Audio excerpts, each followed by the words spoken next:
नमस्कार, मैं डॉक्टर जय मिश्रा इस समय लखनऊ में हूँ और मेरे साथ में बहुत बड़ी शख्सियत है।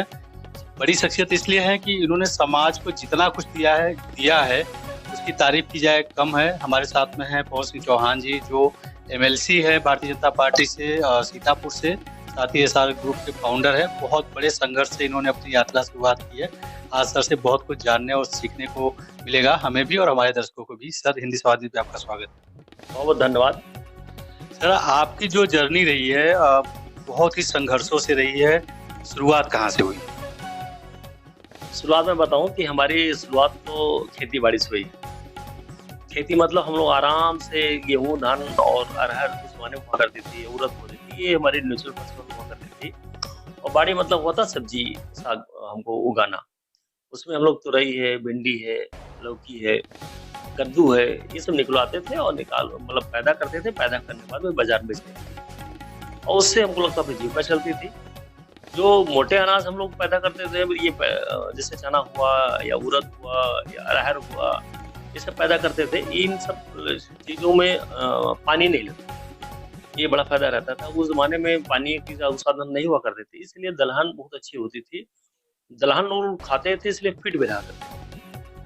और आज की डेट में सब गेहूँ उगा करके धान उगा करके कहीं न कहीं स्वास्थ्य से खिलवाड़ कर रहे हैं और सब गेहूँ और धान तक ही सीमित रह गए। तो मुझको लगता है पहली जीविका हमारी वो लोग खेती-बाड़ी करते थे और बड़े मन से पैदा करते थे, उगाते थे और जब बेचने आते थे, तो वो भी बड़ी सजा कर रखते थे और जो उसका भी भाव हमको बड़ा अच्छा मिलता था। लोग कहते थे नहीं भैया जो मामपुर से फ़ोन भी आ रहे हैं बेचने वो फल साफ-सुथरे लाते हैं। मैं क्या करता था, हम जानते थे अगर हमको भाटा मतलब बैंगन बैंगन बेचना होता था तो जो कीने कीने नहीं होते, कीड़े वाले होते थे, उसको भाटा देता था, इतना काम करता था। कि पूरे झउआ भर में मुश्किल से 3, 4, 5 हुआ करते थे, उसको अलग कर देते थे। तो लोग कहते हैं नहीं यार उनके यहाँ बगैर कीड़े मिल जाएँगे, वो ठीक बेचते हैं। तो इतना काम करना होता है सिर्फ़ समाज को देने के लिए कि भैया हमारी वजह से वो हमारी बदनामी हो, बेचारा 2 बैंगन ले गया, 1 कीड़ा निकल गया, तो असुविधा ना हो, इतना आदमी ध्यान रखे। तो हमको लगता है उसका बिज़नेस हो चाहे व्यवसाय हो, अगर मन से करता तो वो बड़ा अच्छा होता है। देश में जो प्रधानमंत्री हैं, तीसरे टर्म में नरेंद्र मोदी जी आए हैं, वो चाय बेच करके प्रधानमंत्री बने और आप चाय बेच करके आपने इतनी बड़ी एम्पायर खड़ा किया हुआ अपने मेहनत और अपनी ईमानदारी से। ये चाय बेचने वाली कहानी क्या है? क्योंकि बहुत लोगों के मुँह से कुछ आधी-अधूरी पता चलती है। आप बताएँ तो पूरी बात पता चलेगी। होता क्या है कि जब ये तो काम जैसे मतलब ये जितनी खेती-बाड़ी होती है, ये सब हमारी लोगों को होती है सीज़नल। अब परमानेंट बिज़नेस कैसे किया जाए? अब परमानेंट बिज़नेस क्या-क्या है उसको हम लोग विचार बनाए क्या किया जाए, कैसे किया जाए? पैसे थे नहीं, दिमाग दुनिया भर का। तो भई ये है कि 500-700 रुपए 700 रुपए घर में थे। तो 700 रुपए से ये क्या किया जाएगा? तो हुआ कि चाय की दुकान हमको खोज दी। एक तो छतरी, फिर चाय की दुकान, ज़माना वो वहाँ बहुत पीछे बहुत ज़्यादा उस वक़्त जातिगत बड़ी बड़ा पक्षपात या देखा जाए तो बड़ा अजीब-सा विषमता थी। उस विषमता को मानते हुए लेकिन फिर भी बड़ा कसमसस करते हुए यह कि नहीं यार हम अपना काम करेंगे, बड़े मन से करेंगे और ये कोई होने वाली बात नहीं, गलत काम नहीं करना। उस वजह से हम लोग उसमें फिर चाय की दुकान मैंने खोला। चाय की दुकान मैंने 700 रुपए में मोला लिया और सिक्का लिया, गिलास लिया और हमको लगता है 5 लीटर पहले दूध लिया और 2 किलो चीनी, 250 ग्राम चाय पत्ती और बढ़िया रॉब से खोल दिया मैंने चाय की दुकान। बड़े रॉब से, बड़े कॉन्फिडेंस से लिया।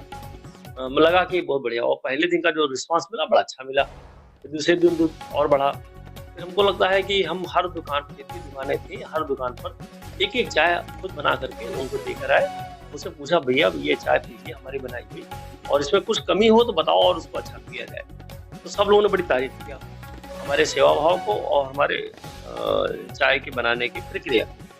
तो लोगों का बड़ा स्नेह मिला और दूसरे दिन से हमको लगता है कि हम बख्शी तालाब क्षेत्र की लगभग 50% दुकानों पर चाय हमारी आने लगी और 1 हफ्ते के अंदर इतनी तगड़ी र्यूमर फैली कि चाय मैं बड़ी अच्छी बनाता हूँ, चाय बड़ी बनाता हूँ, अच्छी बनाता हूँ। इस वजह से समाज के और क्षेत्र के जितने भी लोग थे, अखबार पढ़ने वाले थे, लोग गाँव से निकल कर बाहर गाँव आते थे, शहर आते थे, इसलिए अखबार पढ़ने के लिए फँस गए। वो अखबार पढ़ने के बहाने बैठते थे और हमारी चर्चा करते थे। नहीं भैया मैं क्या करता था चाय के साथ-साथ में उनको बढ़िया पानी पिलाता था, नल से निकाल करके अच्छे से। सेवा भी अच्छा करता था और नमस्कार करता था। बड़ा है तो पैर छू लिया, छोटा है तो कर लिया, इतना करते थे। और साफ सुथरी व्यवस्था रखते थे, जैसे गिलास भी साफ होना चाहिए, भगोना भी साफ होना चाहिए, पायदान भी साफ होना चाहिए, साफ सफाई का ध्यान रखते थे। तो लोगों में बड़ी चर्चा गई, हमको लगता कि महीने भर में हम सुपरहिट हो गए। और इस तरह हमारे फिर ऐसे ही लोगों को लत लगी। तो चाय मसाला बड़ा अच्छा लगता। चाय के मसाले में उस जमाने में लौंग हो गया, इलायची हो गई, बड़ी वाली इलायची, छोटी इलायची महंगी होती, और उसी में जायफल हो गया, उसमें तेजपत्ता हो गया, एक ब्लेंड मसाला बनाते थे और दालचीनी भी डालते थे, उसमें जायफल भी डाल देते थे। तो क्या होता था, एक ब्लेंड मसाला छोटा डाल देते थे भगोने में, वो एक अलग टेस्ट तीखापन रहता था उसका। तो वो तीखेपन की वजह से हमको लगता है बहुत सारे लोग हमारे यहाँ चाय पीने लगे, और हमको भी अच्छा लगने लगा कि लोग सेवा करने और बड़ी तारीफ करते, भैया तुम्हारा चाय चलना यार। और शाम की हमारा सरदर्द फैला कि भैया चाय हम नहीं पी पा रही, तो एक लत हमारी लग गई लोगों को। तो हमको भी अच्छा लग रहा कि लोग मिलने आते हैं हमसे चाय पीने के लिए, 5-5 किलोमीटर 7 किलोमीटर दूर से आते हैं। फिर इसी तरह सफर बढ़ता गया।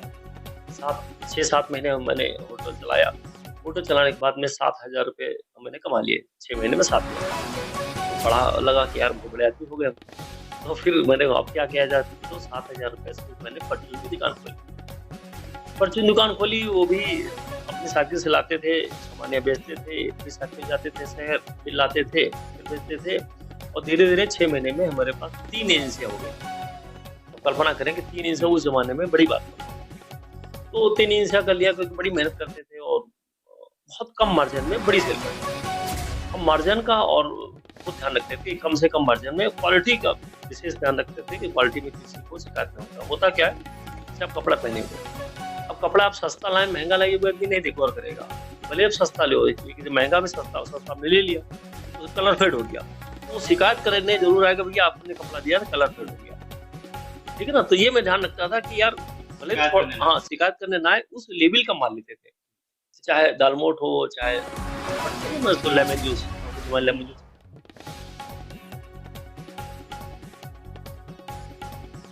रखते हुए कम मार्जिन में सेल करते थे। उसकी वजह से हमारे 6-7 महीने में एक बड़ा नाम हो गया और बड़ी सेल हम करने लगे। और साल भर में हम और बढ़िया हमारे सेल पकड़ लिया और अच्छी सेल होने लगे। मुझको लगता है 1.5 साल में मैंने इतना पैसा कमा डाला कि मैंने कपड़े दुकान खोल लिया। 20-25 हज़ार, फिर 20-25 हज़ार कमा डाले अलग से, दुकान बढ़ गई और पैसा 20-25 हज़ार रुपये एक्सचेंज हो गया। तो हम सोचे करें क्या, इसको करने के लिए मैंने कपड़े दुकान खोला। कपड़े दुकान में वही ध्यान रखा जो बताया, कपड़े की गुणवत्ता क्वालिटी मेंटेन किया और चीप एंड बेस्ट कैसे हम लोग दे सकते हैं। और बढ़िया कलरफुल कपड़े जाते थे कानपुर कचपुचा मंडी से, और वहीं तो लाते थे बढ़िया, हाँ लाते थे और बढ़िया से सजाते थे, फिर बेचते थे, लाते थे, सजाते थे, बेचते थे। तो ये सब सिलसिला चलता गया और फिर काम बढ़ता गया। और ये फिर हमारे पास एक हिंदुस्तान लीवर नाम सुना होगा आपने, उस जमाने हिंदुस्तान लीवर, अब तो हमको लगता है हाँ यूनिलीवर हो गए, उस हिंदुस्तान लीवर थी, उसकी एजेंसी ली और उसके साथ में 3 एजेंसियाँ और लिया मैंने। एक में नाम हुआ तो फिर हमारे पास लिप्टन, गुरबान, ये जो टी आती है, हाँ ये सब हमारे पास खुद वो दौड़ करके आया, कोई एजेंसी दिया। और एक ISP जो इंडियन सिविल प्रोडक्ट होता है, जिसमें ग्रेड वगैरह आती है, हाँ क्या प्रोडक्ट, वो भी हमारे पास आके देगा यार, बड़ा अच्छा सेल कर रहे हो और होता है मार्केट में नाम हो गया।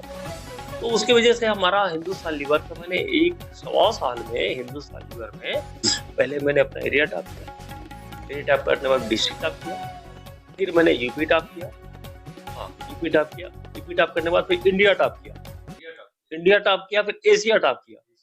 हाँ तो ये फिर उस जमाने में कल्पना करेगा, हाँ बड़ी बड़ी बात हुआ करती थी। तो हमारा एक बड़ा काम रहा कि मतलब दूरदर्शन पर उस जमाने में 3 दिन तक हमारा लगातार इंटरव्यू आया, लगातार 3 दिन तक, वो प्राइम टाइम पर, हाँ लगातार 9 बजे प्राइम टाइम पर हमारा इंटरव्यू आया।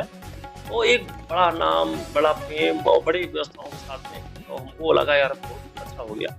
लेकिन हाँ अच्छा करने के बाद में फिर और मैं काम करता गया और फिर एक दिन मैंने हिसाब लगाने लगे तो देखा कि ये जो मल्टीनेशनल कंपनियों में काम कर रहा हूँ, हिंदुस्तान लीवर हो, चाहे गुलबान हो, चाहे लिप्टन हो, चाहे ISP हो, इन 3-4 कंपनियों का मैं इतना बड़ा डिस्ट्रीब्यूट करने के बाद में, डिस्ट्रीब्यूटर बनने के बाद में, उसके बाद में हमारे बच क्या रहा, देखा बच कुछ नहीं रहा, बस मतलब एक बड़ी ग्रोथ नहीं हो रही। हाँ नाम हो रहा है, सेल बढ़ रही है, हमारी बैलेंस शीट बढ़ रही है, लेकिन ग्रोथ ज्यादा नहीं हो रही है, हमारी मेहनत पे पड़ रही है। फिर लगा कि यार ये तो सब हमको, ये सब इनका लोग, ये लोग ऐसे ही है, मतलब हाँ सब दाग दिखा करके हम लोगों को बेवकूफ बनाते हैं। तो आज भी मैं बताता हूँ, जितनी मल्टीनेशनल कंपनी आज भी बेवकूफ बनाती है, तो वो लेकिन लोग समझ ही नहीं पाते हैं। तो इसकी वजह से फिर मैंने क्या किया, एक ही दिन में चारों कंपनी रिजेक्ट किया, एक ही दिन। इतना बड़ा काम और नाम और फेम होने के बाद में एक ही दिन में रिजेक्ट किया। और मैं डरता नहीं था, मैं इसलिए कि मैंने बिजनेस करने से मैं कभी डरा नहीं, और हम सोचते जो भी करेंगे हम सक्सेस होंगे ही, क्योंकि मन से भाव से अगर कोई काम करते हैं तो सफल होना है निश्चित। तो उसकी वजह से मैं बड़ा अच्छा से डिजाइन किया। डिजाइन करने के बाद में फिर भट्टे लाइन में आ गया। भट्टा एक खोला, दो खोले, फिर तीन खोले, फिर चार खोले, हर साल एक भट्टा खोलते चले गए। और जब भट्टा भी खोला तो वही बड़ी पोजीशन खराब थी, लोगों से किसी 20,000 मांगा, किसी 10,000 मांगा, हाँ लोगों के सहयोग से मैंने भट्टा खोला। जमीन जैसे मैंने ली तो उधार ली इसलिए कि यार सस्ती मिल जाएगी। तो मैंने कहा भैया पैसे 6 महीने में दे देंगे और अभी काम करने, हाँ अभी काम करने दीजिए। तो आदमी सोचता है यार 35,000 हम बेच रहे हैं, 40,000 हम ले रहा है, चलो यार 5,000 रुपए इसको दे दो, महंगी मिल जाएगी। तो उस चक्कर में जमीन भी उधार मिली और लेबर मान लीजिए हम 60 रुपए पताई का रेट था, तो वो आया कहा भैया 60 रुपए है। मैंने कहा पैसा अभी है नहीं, पैसा आधे अभी ले लो, आधे बाद में लेना। कहा भैया 2 रुपए फालतू लेके 62 रुपए काम करो, हाँ काम करो। बाकी वो भी मैंने 62 रुपए में लेबर भर लिया, उसको 2 रुपए फालतू मिल गया, हमको भी उधार मिल गया, मैंने काम करना शुरू कर दिया। इस तरह कोयला हो, लेबर हो, लकड़ी हो, थोड़ा बहुत थोड़ा मार्जिन लेकर के मैंने उधार लिया और थोड़ा उसमें महंगा दिया, लेकिन हमारा काम चल गया। अब 6 महीने में उसमें रेट अच्छा मिल गया। रेट अच्छा मिलने के बाद फिर जी भर के मैंने पैसे कमाए। फिर अगले साल एक भट्टा खोला, फिर दूसरे अगले साल एक भट्टा खोला, फिर अगले साल फिर एक भट्टा खोला। 4 साल में 4 भट्टे खोल गए, फिर पैसे कमाने लगे, लगा बड़े आदमी बन गए। तो हुआ क्या, फिर एक संघर्ष की कहानी थोड़ी सी खत्म हुई। संघर्ष कहानी खत्म होने के साथ साथ में थोड़ा हमारा हिस्से लेने में बड़ी मजा आता। हाँ संघर्ष में अब रिलैक्स हो गए, तो लगा यार बेकार जिंदगी है, तो अच्छे नहीं, कुछ है ही नहीं, टास्क है नहीं कुछ। फिर धीरे धीरे काम करते बच्चों को पढ़ाई लिखाई, फिर मकान बनवाना, फिर गाड़ी वाड़ी लेना, इसी तरह से सब काम करते। उसके बाद में फिर लगा कुछ नया करना चाहिए। बेटी हमारी मेडिकल की तैयारी कर रही थी, उस मेडिकल की तैयारी करते करते तो लगा कि यार स्कूल के क्षेत्र में काम करना बहुत जरूरी है, क्योंकि जो बहुत अनियमितताएं थी या लोगों के द्वारा सपोर्ट ना करना था, वो हमको बड़ा अनकम्फर्ट लगा। और वहीं पर बैठ करके बेटी एग्जाम देने जाते थे, वहाँ पर उनका जो असहयोग था स्कूलों द्वारा, तो बड़ा अनकम्फर्ट लग रहा था कि यार हम लोग पेरेंट्स हैं, हमारी इज्जत नहीं कर रहा है, सुन नहीं रहा है और बड़े बेरुखी बात कर रहे हैं, तो हम एक स्कूल खोलेंगे, अच्छा आदर्श स्कूल खोलेंगे, मॉडल स्कूल। तो वो संकल्पना थी। तो मैंने उसको, हमारी एज वाइज 45 की थी, तो मैंने सोचा स्कूल खोला जाए। तो स्कूल खोला और अच्छे भाव से एक मॉडल लगा, आदर्श स्कूल की लोगों को दिखाने के लिए कि सिस्टम होता है, इसलिए मैंने स्कूल खोला। और धीरे करते करते फिर इंजीनियरिंग कॉलेज में आ गई। इंजीनियरिंग कॉलेज बढ़िया चला, खूब सेवा के लोगों को मिलाई। बिल्कुल गाँव के गरीब बच्चों को बहुत कम पैसे में उनको अच्छी सी पढ़ा करके हमारे टीचर्स रात दिन मेहनत करके उनको अच्छे से पढ़ाए और हर साल गोल्ड मेडल, मतलब 2000 मुझको लगता है कि 11-12 से लेकर के आज तक हर साल गोल्ड मेडल और सिल्वर मेडल सब आते हैं, क्योंकि हमारे टीचर बड़ी मेहनत करते हैं, बच्चे भी मेहनत करवाई देते हैं। पूरा कैंपस टबको फ्री है, तो ये सब अच्छा लगता है।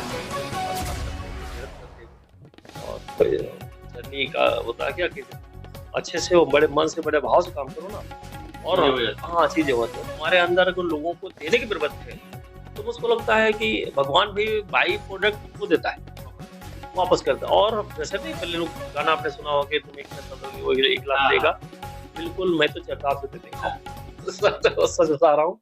मैं बताऊँ आपसे, मैं बहुत बड़ा काबिल हूँ, बहुत बड़ा ये गानर हूँ, ऐसा कुछ। सिंपल सोबर जिंदगी जियो।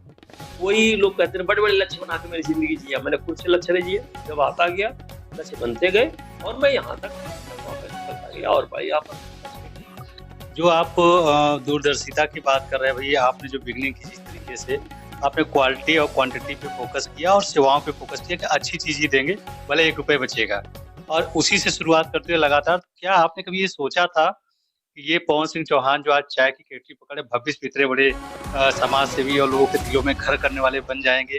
ये आपके यहाँ सुबह से लोगों की भीड़ जुटी रहती है, फ़ोन कॉल लगातार, और आप देखते हैं बिना विचलित हुए। ये मोटिवेशन कहाँ से आता है कि इतने लोगों को देख करके भी जल्दी-जल्दी काम का विचलित नहीं होते, बहुत संयम से आप सबका सहयोग करते हैं, एक-एक व्यक्ति की समस्या सुनते हो, चाहे बड़ा आदमी है, चाहे छोटा। ये धैर्य कहाँ से लाते हैं? देखिए मैंने 86 में मैंने नामदान गुरु मंत्र लिया था, राधा स्वामी सत्संग ब्यास, वहाँ पर मैंने गुरु मंत्र लिया था, नामदान जिसको बोलते हैं, और उससे 25 साल तक अनवरत मैंने सत्संग किया। तो 25 साल सत्संग लगातार करने के साथ-साथ आज भी मैं सत्संग करता हूँ, आज भी मैं मेडिटेशन करता हूँ। तो उसकी वजह से समभाव आ गया, बहुत ज़्यादा हमारे पास सम्मान मिल गया या बहुत ज़्यादा पैसा मिल गया तो बहुत ज़्यादा कुछ भी नहीं, बहुत ज़्यादा नुकसान हो जाए या कहीं कोई पद चला गया तो बहुत बड़ा अपमान भी नहीं समझता हूँ। मैं समझता हूँ समभाव रहने की कोशिश करता हूँ, सोचता हूँ ऊपर वाला करेगा, अच्छा ही करेगा। ये मान के चलता हूँ ऊपर वाला कभी हमारे लिए बुरा करेगा नहीं, क्षणिक बुरा लगेगा। जो बातें आपने जिस तरीके से बताई हैं, जो आपके संघर्षों की चीज़ें रही हैं, कई बार लोगों के अंदर एक बहुत ज़्यादा ईगरनेस होती है। आखिर ये पवन सिंह चौहान क्या पढ़े हैं? कौन-सी ऐसी योग्यता है जो जहाँ हाथ डालते हैं वहाँ सफलता मिल जाती है? उसको अपना भाव का प्रभाव दिखाई पड़ता है और जो जिस भाव से काम करता है उसका उसी प्रभाव से ऊपर वाला उसको मदद करता है। मैं तो ये मानता हूँ और मैं सभी से गुजारिश करता हूँ कि भाव का प्रभाव मतलब आपकी जो संस्था चलाते हो, ये बिजनेस कर रहे हो या राजनीति कर रहे हो या व्यवसाय कर रहे हो, आप कुछ भी कर रहे हो, उसमें आपको जनता को देने का जब भाव होगा तो ये प्रकृति आपको 100 गुना लौटाती है, ये मैं मानता हूँ। लेकिन निस्वार्थ भाव से मतलब होता है कि आप भाव देते रहिएगा, ये समझ लीजिएगा ये कहीं ना कहीं हम आपके खाते में जमा होगा, तो इस भाव से बढ़ रही हैं। और हकीकत में बताऊं, पेशेंस हमारे अंदर होना चाहिए। हमको लगता है त्वरित लाभ तो नहीं मिलेगा, लंबा पीरियड बिताना पड़ेगा। अब जैसे मैंने काम शुरू किया था 12 साल की उम्र में काम करना शुरू किया, मैं आज भी 12 से 15 घंटे कम 12 से 15 घंटे कम कभी काम करता हूँ। ना कोई संडे, ना कोई हमारी कोई त्योहार जैसे होली, दीपावली, रक्षाबंधन, ये हमारे बड़े त्योहार होते हैं, 15 अगस्त और 26 जनवरी, ठीक है, और साथ में हमारे संडे होते हैं। मैं आज तक कभी भी एक भी दिन घर में रेस्ट नहीं किया हूँ और ना कभी लाइफ में मुझे नहीं लगता मैं भी करूँ, एक भी दिन नहीं। इसलिए क्योंकि हमको लगता है कि वर्क इज वर्शिप, काम ही पूजा है। और हकीकत मैं बताऊं कि मैं जब काम कर लेता तो सेटिस्फेक्शन मिलता है। मैं दुनिया में कहीं ना घूमने जाऊं, सिर्फ जाता हूं, अपना व्यवसाय देख लेता हूं, बच्चों को देख लेता हूं, खेती बाड़ी देख लेता हूं, हाँ लोगों से मिल लेता हूं और लगता है यार आज का दिन हमारा कंप्लीट। जब तक ये नहीं करता हूं तब तक लगता है कि हमारा अनकम्प्लीट हो रहा है। तो ये सारी चीजें हमारी लगातार काम करते रहते हैं, तभी हमको अपनी जिंदगी जीने का एक अलग मजा मिलता है। और इसीलिए भगवान कृपा से स्वस्थ हूँ और आगे भी स्वस्थ रहेंगे। उम्मीद करता हूँ कि भगवान उनको स्वस्थ रखे ताकि लोगों के मैं काम आ सकूँ। लखनऊ की अगर बात की जाए, बहुत सारे कॉर्पोरेट का यहाँ पे स्कूल भी है, इंटर कॉलेज भी है और मैनेजमेंट इंजीनियरिंग कॉलेज भी है।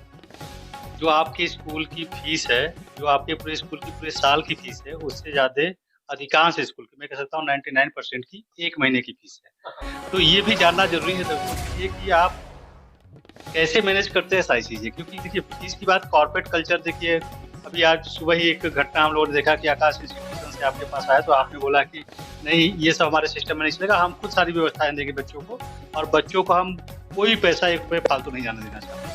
जबकि और इंस्टीट्यूशन कॉलेज स्कूल क्या करते हैं, इन हाउस ही करा रहे हैं, बच्चों को फोर्स करते नहीं, ये पढ़ना ही पढ़ना है, 1.5 लाख देना ही है 2 साल का। तो आप कैसे ये मैनेज करते हैं, या क्या मतलब आप प्रॉफिट चाहते ही नहीं, संस्थान में घाटे पे चला रहे हैं, या कैसे मैनेज करते हैं? हम ये समझ नहीं पाते, हम भी नहीं समझ पाते यार। कभी कभी मैं सोचता है यार ये चल कैसे रहा है, ऐसा नहीं कि मैं लेकिन ये हमको लगता है कि ऊपर वाले कुछ होता है कि वो बरकत करता है। तो हकीकत में मैं बहुत ही कम फीस में जो लखनऊ के नामचीन स्कूल हैं, बड़े बड़े स्कूल हैं, हकीकत ये है कि जितना वो लेते हैं मतलब पूरे 1 महीने में, उतना मैं साल भर में लेता हूँ। इसी तरह हमारी चाहे बसेज हैं, मान लीजिए बस में क्या आना जाता है, मैं पहले साल बच्चों को बस भर को 200 रुपये लेता हूँ, 500 रुपये लेता हूँ। इंजीनियरिंग कॉलेज में आप कल्पना करें 500 महीना बस के फीस, सिर्फ 500 रुपये, किसी 600 रुपये, किसी इसी तरह है सब।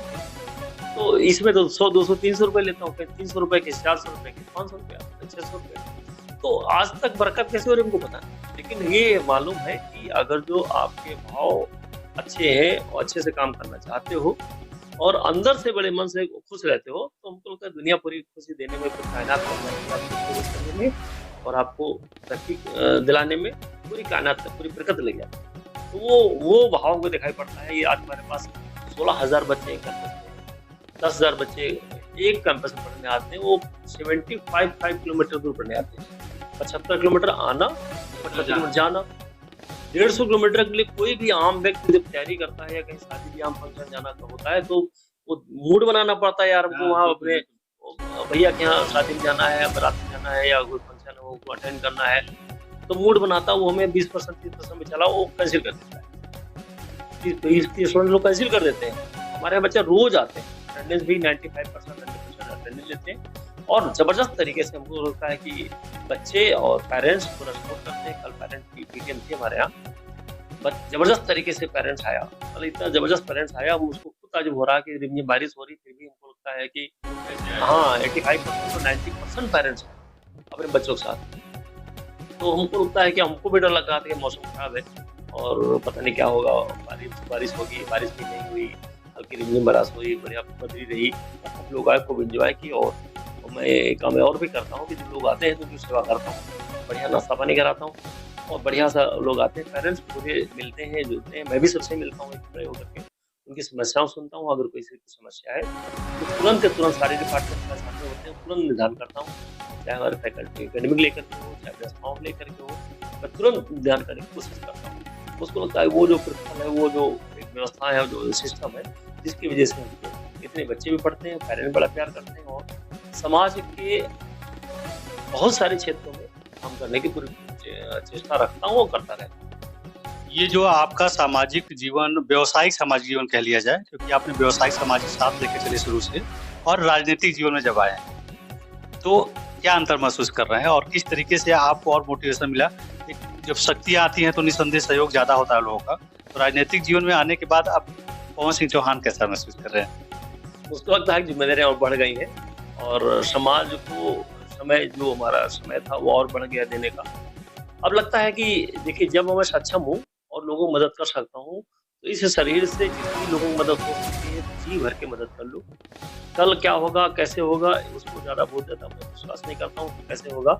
आज की ज़िंदगी, आज की डेट में मैं कितने लोगों को मदद कर सकता हूँ, कितने लोगों को सपोर्ट कर सकता हूँ, कितने लोग वो ये शरीर से हमारे काम आ सकते हैं, इसके लिए मैं करते रहता हूँ, मन भर के काम करता हूँ, जी भर के काम करता हूँ। और मैं बता दिया हूँ 12-15 घंटे काम करने के बाद भी मैं थका भी नहीं लगता हूँ। 50-55 साल की उम्र तक थकना वर्ड क्या होता है मुझको नहीं पता था। अब थोड़ा बहुत जब खूब मेहनत करता हूँ तो रात को लगता है हाँ यार, आज कुछ ज़्यादा कर डाला मेहनत, इस टाइम लगता है। फिर भी सोता हूँ और निर्बाध मैं 1 या 2 मिनट में सोता हूँ। ये बड़ा भाग्यशाली हूँ, चाहे दिन हो चाहे रात हो, मैं मूड बना लूँ, सोना है 1 या 2 मिनट, चाहे गाड़ी में हो, चाहे बेड पर हो, चाहे कुर्सी पर, फट सोता हूँ। तो मुझको लगता है ये भी हमारे भाग्यशाली है कि नींद भी मस्त आती और खाना भी ठीक पचता है और कोई डिजीज है नहीं। तो हमको लगता है इससे समाज को दुआएं हैं, समाज को जो आशीर्वाद है वो लगातार मिलता रहता है, जिसकी वजह से स्वास्थ्य भी ठीक रहता है, मन भी ठीक रहता है और निश्चिंत भाव से जिंदगी जीता हूँ। उत्तर प्रदेश सरकार ने आपको एमएलसी के अलावा कई समिति और कई पदों पे नॉमिनेट किया हुआ है, जिसके आप कई जगह पर अध्यक्ष भी हैं, कई सदस्य हैं। हाल ही में आपको वित्तीय और प्रशासनिक विलंब समिति का सदस्य बनाया गया, आपने कार्यभार भी सभापति बनाया गया है। तो अब ये समिति क्या है और किस तरीके से इम्पैक्ट लोगों पे डाल सकेगी? मुझको लगता है ये विलंब समिति 1970 में बनी थी। तब हमारे जो माननीय सभापति जी थे और माननीय जो गणमान्य लोग थे, उन लोगों ने मिलकर बनाया था। तो उन्होंने देखा कि हर डिपार्टमेंट में और बाकी एक डिपार्टमेंट देख लेते थे कि कैसे उसको काम किया जाए, कैसे व्यवस्था की जाए, लेकिन सारे डिपार्टमेंट कैसे उसको निगरानी कैसे की जाए उसकी, कैसे सारे बहुत सारे जो इनके जो वर्क होते थे वो डिले होते चले जाते थे, वो डिले ना हो और डिले होने के बाद में नुकसान कितना होता है उसको एक टोटल डिटेलिंग मेंटेन करते हुए काम करने किया। तो उसको तो सारे डिपार्टमेंट है जहाँ पर वित्तीय वर्क होता है, चाहे बिल्डिंग वर्क हो, चाहे पेंशन लोगों की होती है वो डिले हो जाती है, या बहुत सारे ऐसे काम है जो डिले होते हैं, उसको क्यों डिले हुए और उसको कैसे हम लोग मतलब सुचारू रूप से काम कार्य कर सकें, कैसे वो डिले ना हो और भविष्य में डिले ना हो, उसके लिए क्या संरचना रखी जा रही है। उसको मुझे लगता है जितने डिपार्टमेंट है उत्तर प्रदेश में सभी डिपार्टमेंट्स में देख रहा था, एक लिस्ट देख रहा था, तो सभी डिपार्टमेंट उसमें है। तो मुझको लगता है कि बैठ करके अब समाज में जो डिले या व्यवस्थाओं को मैं एक खुद ही मैनेजमेंट में काम करता हूँ, अच्छा मैनेजर भी मैं अपने को मानता हूँ कि इतनी सारी चीज़ें काम करने के बाद जो हमारा अपना अनुभव ज़िंदगी भर का है, वो अनुभव अब डिपार्टमेंट के काम आएगा, लोगों के काम आएगा, सरकार काम आएगा। उससे हम बहुत सारे लोगों को सलाह भी देंगे और बहुत सारे लोगों को मदद भी करने में सक्षम रहेंगे। जो आप कहीं भी आप विषमता देखते हैं, कहीं आपको लगता है ये नीड है इस तरीके की। अभी हाल ही में आपने सीतापुर के जो बच्चे स्कूल में टॉप किए, वहाँ लाइब्रेरी भी दिया है आपने, उनको सहयोग किया है, या आपने इंजीनियरिंग कॉलेज और कॉलेज के थ्रू आप स्कूल के थ्रू आप करोड़ों रुपए का एक तरीके से स्कॉलरशिप और गरीब बच्चों को विशेष सुविधाएँ देते रहते हैं। तो वो इस कॉर्पोरेट जगत पे अगर देखा जाए, बड़े-बड़े इंस्टीट्यूशन, बड़े-बड़े ब्रांड जो हैं, वो सिर्फ़ लाभ कमाने में लगे रहते हैं। आपको मिलता क्या है? ये कौन-सा मोटिवेशन है ऐसा?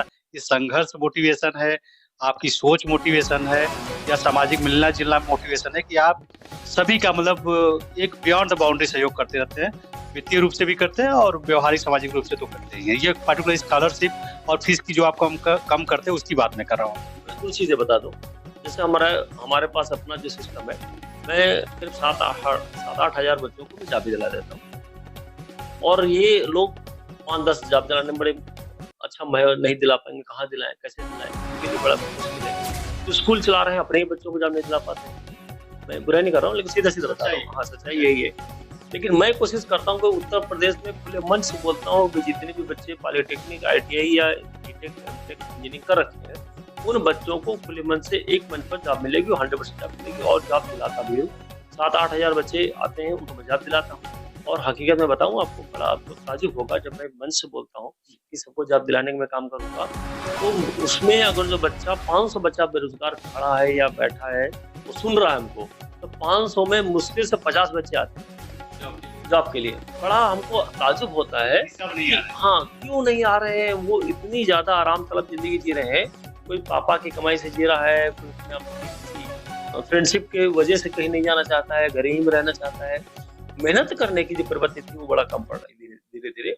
ये बड़ा हमको अजीब सा लगता है। हाँ, बड़ा डर भी लगता है कि आगे आने वाला टाइम हमारा हिंदुस्तान का इसकी जो प्रवृत्ति है, वो कहीं न कहीं उन लोगों को गलत रास्ते पर ढकेल दे।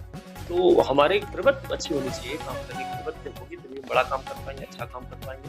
मुझको लगता है इस पर हमको तेज़ी से काम करना पड़ेगा कि लोगों को जागरूक करें और कैसे करें। दूसरा, आप बात करें कि क्या उसमें हमको मज़ा आता है? मज़ा तो ये बात आता है कि मैं किसी की गरीब व्यक्ति का या कोई भी परेशान व्यक्ति की परेशानी को दूर करता हूँ, तो अच्छा लगता है क्योंकि समस्या दूर हो गई।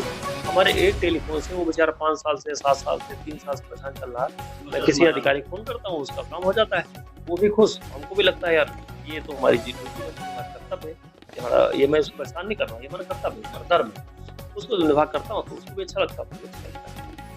Engineering college, management college, school सब कुछ है आपके पास। एक चीज़ कमी समाज को खटक रही है, आपको पता नहीं खटक रही, नहीं खटक रही। एक मेडिकल कॉलेज आपका होना चाहिए, जो भी कुछ सोच रहे हैं, विचार कर रहे हैं, क्योंकि लखनऊ में आप देखिए, पूर्वांचल की आबादी हर साल लाखों आबादी यहाँ शिफ्ट हो रही है और एक बड़ा क्षेत्र बनता चला जा रहा है। और मेडिकल में भी अगर देखा जाए, गिने-चुने प्राइवेट सेक्टर के लोग हैं और वहाँ की फीस कहने की बात नहीं, किसी के पॉकेट में नहीं है, सामान्य आदमी के पॉकेट में नहीं है। तो इस फील्ड में भी क्या आपके कभी सोचा आपने आने के लिए? मैं बताना चाहूँगा कि मेडिकल फील्ड में भी हमारे हस्तक्षेप है। हमारी बेटी हॉस्पिटल चला रही है। वहाँ पर भी जो भी हमारे पास गरीब वो हमारे यहाँ जो परेशान लोग आते हैं, जो बड़े-बड़े पेशेंट होते हैं, कहीं उनको ठीक नहीं होता, तो मैं कोशिश करता हूँ अपनी बेटी का विज़िट करके और उनको बहुत ही कम पैसे में अच्छा इलाज कराने की काम करता हूँ। तो मेडिकल का ही अभी हमारा विश्वविद्यालय हो गया है, तो आने वाले टाइम पर हम कोशिश करेंगे कि मेडिकल कॉलेज ज़रूर स्थापना की जाए, क्योंकि हकीकत में तुरंत लाभ उससे मिलता है और सरकार भी बड़ा इस पर चिंतित है और बड़ा फोकस करके आयुष्मान कार्ड पे लोगों को बड़ा फ़ायदा पहुँचा रही है। अब मेडिकल की सुविधाएँ भी हो रही हैं, हर डिस्ट्रिक्ट हॉस्पिटल के तहत हर डिस्ट्रिक्ट हॉस्पिटल भी खुले हैं। उसको लगता है कि इस तरह बड़ा सरकार भी काम कर रही है, हम लोग भी इस पर काम करने के लिए जिसका बता रहे हैं, बिल्कुल विचार करेंगे और ज़रूर कुछ न कुछ प्रक्रिया करेंगे। अभी हमारा जो विश्वविद्यालय है उसमें हम पैरामेडिकल कोर्स बहुत बड़ा काम करेंगे, पैरामेडिकल कोर्स उसमें हम डेवलप करेंगे और कोशिश करेंगे पैरामेडिकल बहुत सारे कोर्स लाएँ, ताकि टेक्नीशियन बहुत कमी है अपने हिंदुस्तान में, बहुत कमी है, बहुत कमी है। अच्छे टेक्नीशियन नहीं है। अच्छे टेक्नीशियन को हम एक सेंटर खोल करके उनको ट्रेन करके और लोगों को अस्पताल में देने का, और नर्सिंग का बड़ी अच्छी नर्सिंग सुविधाएँ और सेवाएँ उनको ट्रेन करके देने का काम ज़रूर काम करेंगे। इनडायरेक्टली मैं तुरंत अभी पैरामेडिकल और नर्सिंग को ट्रेन करके बच्चों को दे रहा हूँ, और नर्सिंग का डिप्लोमा मैं करवा रहा हूँ, और बच्चों को हॉस्पिटलों में मैं बच्चों को भेज देता हूँ। उससे हमारे हॉस्पिटल वाले बड़े खुश रहते हैं, और मतलब अगर हमारे 150 बच्चा निकल रहा तो 300 की वैकेंसी लेगी। मीडिया गलियारों में और समाज में जैसे जो लोग सोशल मीडिया पे है, जगह-जगह पे एक चर्चा बहुत खास रहती है कि पवन सिंह चौहान की फ़ोटो 5 साल पहले देखिए और आज की देखिए कोई अंतर ही नहीं होता है। क्या है आपकी फ़िटनेस का राज? ऐसा नहीं, हमको लगता है कि हम खाने-पीने में ध्यान रखता हूँ, योगा प्राणायाम कर लेता हूँ सुबह-सुबह, और अर्ली मॉर्निंग उठ जाता हूँ।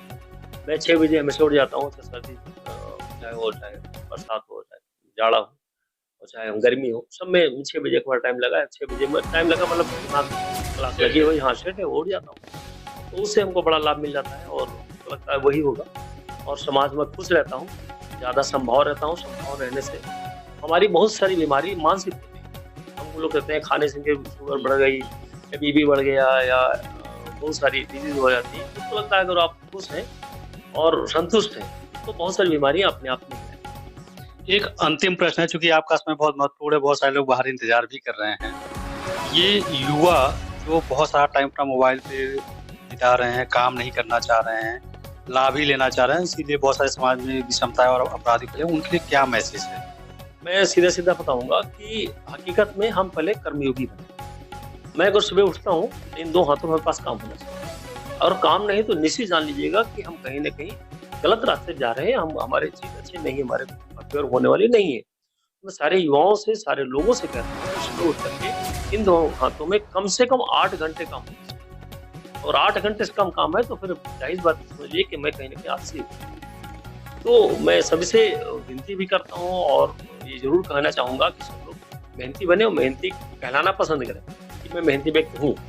तो ये जो लोग कहना शुरू करते हैं, भाई फलाने बड़े मेहनत करते हैं, आपको बड़ा खुशी आनी चाहिए। इससे बड़ा हमको लगता पुण्य, और इससे बड़ा कोई बड़ा तमगा या उपाधि या सम्मान नहीं होता। मैं कर्मयोगी ही लोगों को पसंद करता हूँ। मैं भी कर्मयोगी हूँ, लोगों कर्मयोगी जो हैं उनको भी पसंद करता हूँ। Thank you sir. बहुत-बहुत धन्यवाद, बहुत-बहुत प्रणाम। आपने देखा कि पूरे लखनऊ ही नहीं, पूरे भारत में ये चेहरा फ़ेमस है। सिर्फ़ इसलिए फ़ेमस है कि इन्होंने ज़मीनी स्तर से शुरुआत करके आसमान में छेद करने का कार्य किया है, ये कहा जा सकता है दावे से। और जिस तरीके से आज भी लोगों के लिए समर्पित हैं, ये प्रतिबद्धता बहुत कम लोगों में देखने को मिलेगी। फिलहाल अभी के लिए इतना ही। मैं अजय मिश्रा, अपने साथी अरुण जी से।